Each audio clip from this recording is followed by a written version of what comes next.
2011-12 के बाद हमने कभी सोचा नहीं था कि 10-12 वर्ष के बाद अगर रामलीला मैदान जाना हुआ तो इस रूप में आना पड़ेगा और खुद एक आंदोलन को समर्थन करने के लिए एक के नाते मुझे उतरना पड़ेगा सड़क पे।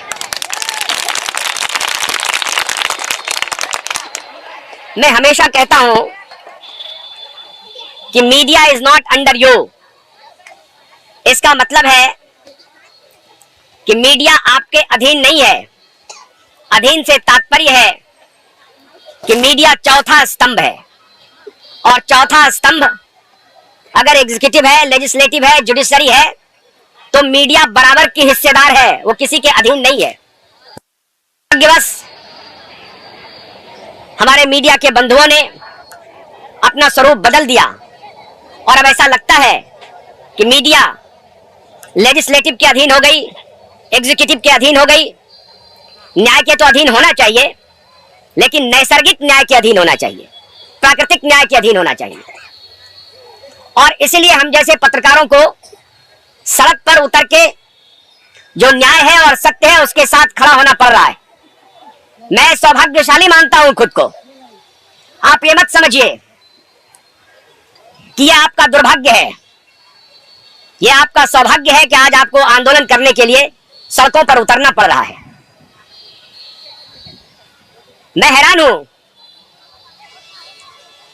कि एक ऐसे विषय को लेकर के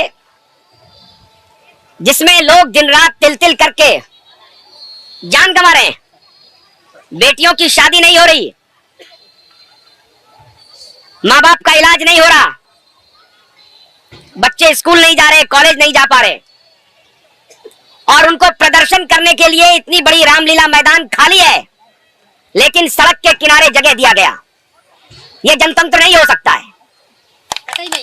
जनतंत्र में शांतिपूर्ण तरीके से सबको अपनी बात रखने का, आंदोलन करने का अधिकार है।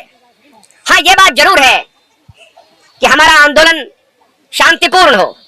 जो हम अपनी बात सत्ता तक पहुंचाना चाहते हैं, सरकार को बताना चाहते हैं, वो शांतिपूर्ण तरीके से बताएं।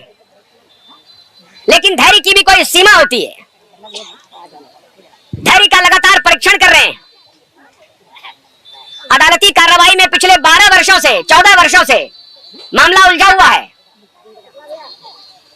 दुर्भाग्य की बात यह है कि मुझे उस संस्थान के खिलाफ खड़ा होना पड़ रहा है जिस संस्थान के लिए कभी मैंने अपनी सेवा दी थी।